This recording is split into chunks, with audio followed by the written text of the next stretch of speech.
breaking into homes at a very young age became very addictive for me. Not just the drugs. The drugs weren't enough rush for me. I needed more. I needed to kick in someone's door or steal their car for that extra rush. I'm not shooting methamphetamines at this point. I'm just snorting it.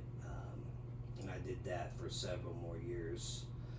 Finally, at the age of 17, I get caught stealing a car, and I'm on my way to juvenile hall for 9 months, and the judge gives me an option to go to juvenile hall for 9 months or leave the state.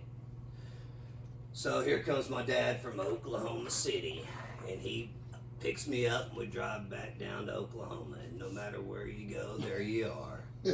You know what I mean? So just changing environments did not work.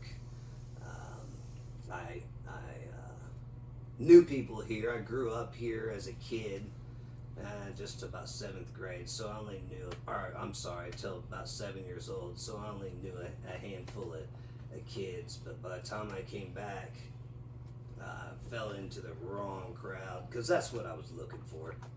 I wasn't looking for the guys doing the next right thing. I certainly was not. So came back to Oklahoma. Before you know it, I'm in so much trouble. I'm getting arrested so many times. Finally had to go do a little prison stint in RID. I don't know if you recall that program. It was back in 1999. They still have it today. It's at Bill Johnson's. No, they actually moved it to... They have it at all medium yards now, but it's still going on. They won't let you really be at a minimum now. Oh, wow. What's the acronym stand for? I don't know. We could Were Google these that kids shit. their fucking problem? That's a good question. I'm gonna Google it real quick just to see. Yeah, It boy, was around when I It's a boot camp growing it's up. a program. boot camp. Yeah. And it's tough. It was tough. Did you go for a Military? 6-month review? Yeah. And then I ended up finishing it, and it was tough, man. We did push-ups in the snow in my underwear. It was a bad deal back in '99. That was before they stopped giving people the gold cars, wasn't it? Because people started dying from the workouts that they were doing. The abuse. So in Oklahoma, RID stands for Regimented Inmate Discipline. So. And that it was, no doubt about For it. kids. No doubt. So I got out of there, and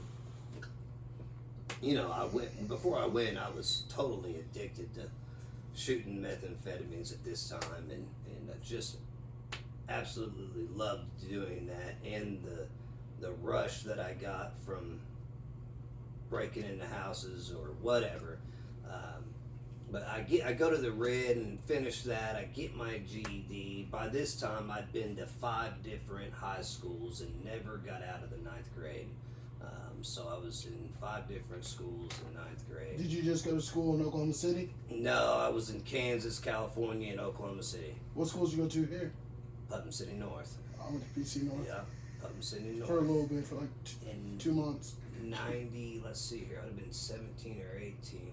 So 96, they said, Mr. Beckner, why don't you just drop out and get your GED? Who else was told that? Me. Were you? Because I just wasn't going, Oh, you know? They thought that would be a good idea. I think they all just kind of didn't want people to graduate or something. Because they're like, you know what?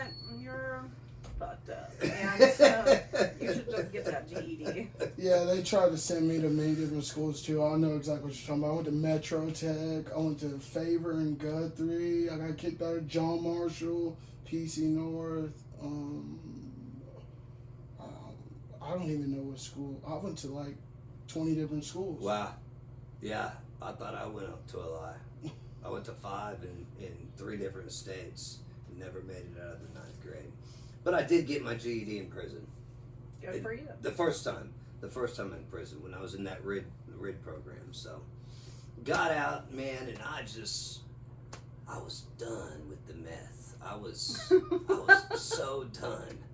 And Yeah. I had learned my lesson. I really had. But I wasn't an alcoholic. You know what I mean? Yeah. I was not an alcoholic, so I could still drink and smoke my weed. You know, I was. That smoking justification weed. works really well. Oh, I mean, it did yeah. for me for a while, you know. Absolutely. No ladies. I fell in love. Fell in a lot of love. Yes, and married my first wife. Great girl. She was Great girl. Yeah. She is. Aren't they always? They For my are. ladies out there, we're always great. That first one. Just kidding. Go on. So yeah. So I drink my beer and smoke some weed, and, you know, and that lasted for about 4 years, and I just couldn't stop smoking weed. So at this time I'm like 24, 25, and still working at Sonic because I just couldn't put down the weed to go get me a good job. You know what I mean? So, Yep. and I could not see that was a problem with just my marijuana. You know, I couldn't see that. It's normal. Be 24, 25 years old, working at Sonic, car hopping. Mm-hmm. This was what year? Hmm? What year is this? Let's see here. That'd have been 2002, maybe 2000. 2000? Yeah, Oh wow. 2000. Y2K. Yeah. What were you doing? I think in 2000, I might I have was been listening to like, Jessica Simpson album. I was in like 8th grade. I was at Boys Home. Yeah. I was on my way to something like that. I was Actually, I was probably at Brittany's house drinking. We weren't drinking yet. I don't In think. 2000, like 8th grade, yeah. I was 10. Oh wait. No, you weren't. You were like, Oh my god, I'm tripping. Okay, I don't know how to 13. math. That's right. Anyways. So I started a lawn business, and I was very did very well. I mean, we were at a point to where we were mowing, 80 to 100 yards a week. Damn. Did pretty good mowing grass, and I hired somebody that I used to shoot dope with, and Want to give them a chance. yeah, and I let him continue getting high in the truck, and it was a good 5 or 6 months, and So one day, that one day. yeah, I get that. That one day, I said, you know what? I was tired. Yeah. And I got a family this time. Yeah. it took you, like, it was crazy because it takes 1 second. That's it. And I'm about 24, 25, and I'm, like I said, I made it about 4 or 5 years without meth. And after the RID program, and it just eventually, there it was. Eventually, obviously, I was trying to change the way I felt with the alcohol and the weed that I was still smoking. I wasn't comfortable in my own skin still. So I was trying to change the way I felt, and eventually one day it wasn't enough. I wanted to change the way I felt a little bit more. And there I am. And I'll tell you what, when I get on that meth, I am breaking into somebody's house that same night. That's just what I do. That's my high. I don't go hang out with people. I don't want to do anything. I don't want to become your friend. I don't care about girls. Nothing. I want to rob somebody. I like stealing cars when I was high on meth. It's just something about it. I don't know. That's my high. And you don't even get a rush from it. Some people, I did. Oh. I get Let's it. say that's all Not the rush. adrenaline. Yeah. Right there, I man. did it first, but then eventually it just went away. Like, I was never scared. No, yeah, no, I know. Yes, I know what you mean. It Absolutely. just goes away. Yep, I Well, agree. yeah. So yeah, Bad deal. Is there like people? Does it matter if there's people there? Like if you're kicking down doors and shit? Yes. I assume that makes it That's more burglary like. 1. I'm not asking. That's, Yeah. What I mean is like, if I people mean- are there, is it more It's Of a not rush. high? Yes, it's Okay. more of a rush for sure. And I just like to sneak in while people are home. My deal was, here's what I used to do. I'd break into their car and then go grab the garage door opener, go across the street and hit the garage door open and just watch for any lights that would come on. So if no lights came on after a couple, 3 minutes, I knew that nobody heard the garage door open. Yeah. Well, 9 times out of 10, as soon as you go into the garage door, there's a washer and dryer in there. Right when you open the garage door in someone's garage, there's a washer and dryer in there. When you come into the garage, you set your purse on top of the washer and dryer right there. 9 times out of 10, that's where it goes. So I would just open that garage, grab that purse. 9 times out of 10, there'd be one right there. If not, it's somewhere right there in the kitchen that you get to right through the garage door. So it's not like I'm rummaging through the house. I can't Work say that. smarter, not harder, folks. So there's times that I rummage through the house as well. But anyways, yeah, that's what I would do. So that was my high. And at the age of, let's see, in 2007. Just get let's see.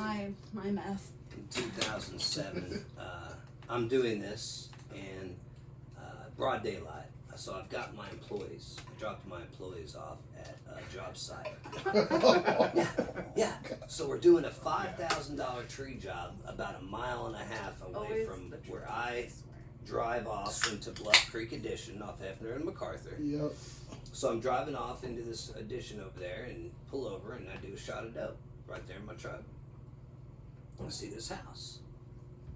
So I get out of my truck, leave the keys in it and everything, and I go into this house and I'm in there rummaging around a little bit. No one's home, it's broad daylight, about 12 o'clock. And I hear, all of a sudden, you know, when you're in a house and you hear this beep, beep, beep, you know someone's coming in through the garage door. Yep. So I'm like, oh my goodness. So I look out, Hell I'm yeah. like, there's a cop out there, there's a cop car out there. So I'm like, phew. So I take off and I had this cop beat, right? Had him beat. I take off out the front door, had him beat, jumped a few fences, jumped into someone's front yard. Before I know it, I got Billy Badass neighbor saying, stop or shoot. Oh God. Well, I didn't stop, and he shot. And he shot me in the butt with Oh. a .357. Oh Yeah. man. Is that a big hole? That's a big hole. That's really big. That's really big. The bullet broke my femur bone, which Oh is my the God. biggest bone right here, and it shattered my hip. To this day, I have 3 pins in my hip, and the bullet is still in my butt. As they Oh. said, I would have lost too much blood if they'd have taken it out. So that was in 07. What? That was 13, 17 years ago. It's still there. Does it mess with you? It does. It does mess with me on long drives, When it's getting walks cold. on the beach. Yeah. No. Yeah, that's first dates. I get that. No, long drives, it does mess with me, or trying to sit Indian style, it messes with me. My leg ended up being like that much shorter, so I'm over here walking around like this, and you know I had a lot of back pain for a lot of years, and that's actually gone away recently. I haven't had any pain in over a year, and I contribute that to the love and the power of God. Yeah. You know, Yeah. that's just where I believe that healing's come from, and that's Yeah. me. What about metal detectors? No problem there. It's No problem lead. Most of the time, lead doesn't go off in metal detectors. I don't think. I don't know what those pins are. Oh. You know, the Mine pins are are probably tiny. about that big. You know. And then you were introduced to pain pills, I'm guessing. I was not. Oh. No, I was not. I handled this with ibuprofen only. Ooh. Wow. Ibuprofen only. So I'm in county jail. First of all, I'm at the hospital for 5 days with a cop on each side, and then finally they take me to. Is it that building over there? That thing over there. Okay. Oh Yes, yeah, I've county been. jail. Beautiful Yeah. place. Yeah. 201 North Chartel.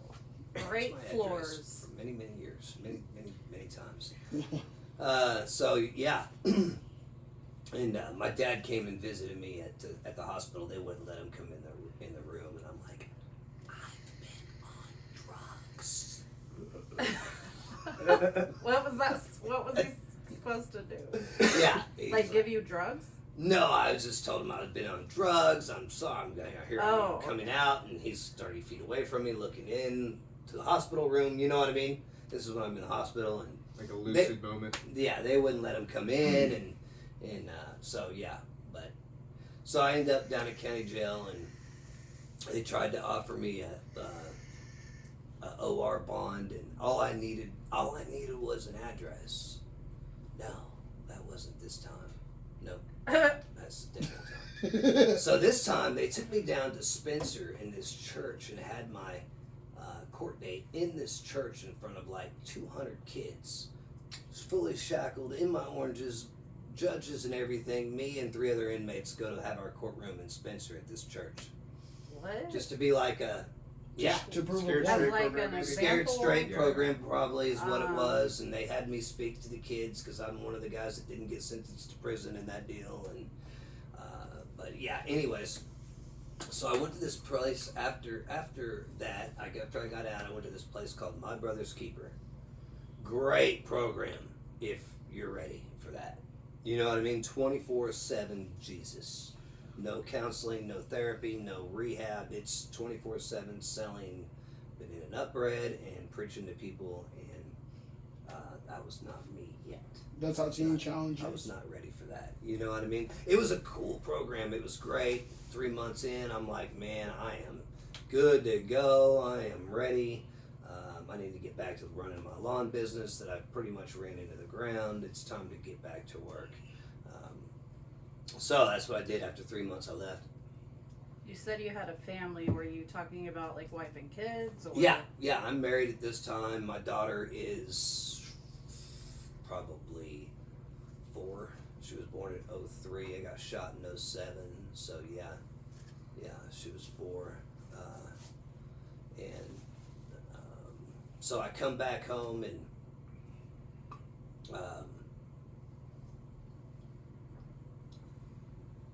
thought I could drink again. Had no clue. When I get drunk, I only drink like. I didn't get drunk. I drink like 3 or 4 beers, and that's pretty much it. Smoke a joint, and I felt real good. You know what I mean? I felt real good. It was cool, and that lasted for 8 months until I needed something a little bit more to change the way I felt. Bottom line, and before I know it, I'm sticking a needle in my arm and breaking the houses again, and off I'm running for another 3 years, and finally. Finally, at the age of 31, I get arrested again.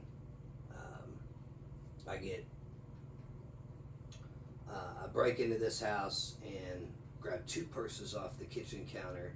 I'm running out, and it's at 3 o'clock in the morning. And in this purse, there's $700 cash and 4 gift cards to Brahms, and each gift card was $250. Jeez. Yeah. Wow. So Brahms That's a lot of opens Brahms. up at 6 o'clock, right? So I'm at Brahms at 6 o'clock in the morning buying $179 worth of steaks Oh, with these gift cards. Oh, I didn't even think about the inside. What I need for what I need $179 worth of steaks for, I have no idea, no clue. But anyways, I ended up at my dope dealer's house and gave him a bunch of steak probably and got some dope. Want to barter some steaks for some meth? Can't say I haven't done that. man, Let me get them I've taken T-bones. crazy shit to people. I would say, yeah. Like, I got $2,000 in gift cards, prepaid Visa gift cards. What can you get me? Well, come to find out, this was the owner of Brahm's ex-wife. Okay, Oh, that shit. makes more sense. That's why she had 4 of them for $250. And she was also worked at Crime Stoppers. Don't we all though Of course secretly? you do. So 6 hours later, about 10 o'clock, 11 o'clock, I'm on the news on Crime Stoppers. Been there. My dad calls me and says, "Son, everything okay?" Yeah, Dad. Why you Everything's ask? great. Yeah, why ask? And he said, "I just saw you on TV." I said, "No, not No. me. No, not me." And he said, "Okay, well, whatever." Anyways, so I get a phone call. I'm running my lawn business, like I said, and I get a phone call, and someone calls me and asks me to come by and bid their lawn. Didn't think anything of it. Happened every day, you know. Who says paranoia comes with it? I think I've gotten caught more times being super high than being sober. I think I've been arrested one time sober, ever. Golly, I'd have to think back. I don't know if I've ever been arrested sober. And I think I was out of jail for less than 12 hours. I did. The last time I got sober, it was about 10 years ago, and I had an old marijuana charge that I didn't take care of, and I spent a year in Craig County Oh, with that sober. Oh, wow. Yeah, it sucked. So it was pretty bad. Wow. So, so I pull up to this address to bid it because they want their lawn mowed. And as soon as I pull up to the address, about 8 cop cars swarm me and pull out their shotguns. And I got this guy in the front seat that's coming to mow grass with me. And he didn't know what the heck's going on. You know, they told him to either cuff up or get out and walk. So he got out and walked. He got out and walked, and they arrested me. And you know, at this time, I've got a 16-foot trailer. I've got a truck that says 1-800 Lawn Care on it. I've got some nice equipment, decent looking truck, and the cops are like, "What are you doing? What's going on here?" You don't look like you don't look what the we part. see usually that can't be an entrepreneur on meth. What is wrong with you? What is going on? They're saying, I'm like, I told them, I said, man, I got addicted to drugs. And they said, well, they wanted me to take them back to my house, and I did. Man, I just let them go through all my stuff. I don't know what, I was so high. Just let them go through all my stuff, and they found all these other felony charges they could charge me with, and they just racked them up. Was this in Oklahoma City? This was in Oklahoma City. Yeah, this was in Oklahoma City, and the house was in the Greens Ooh, over there, 122nd and May area. yeah. Yeah. Yeah. So I told him, man, at this time I knew, I felt, I was glad to get arrested. I don't know if I've ever been excited to get arrested, and I was finally, Were you at a breaking point? yeah, I knew something was different this time. And so I ended up in county jail again, and it wasn't but a week later. It's obvious I'm going to do some time, and my wife knows I'm going to do some time. She knows I'm going to have to go away for a while. And so the divorce papers come up underneath the door, and eventually, within a week or two, they're underneath the door, and they offered me a way out, like in one of those OR bonds, but all I needed was an address. And I called my dad and said, "Dad, can I use your address to get out? And I won't stay there long. I'll find somewhere else to go, and this and that." And he said, "No." And once my dad finally told me no, this is at 31 years old, believe it or not. He told me no, and he told me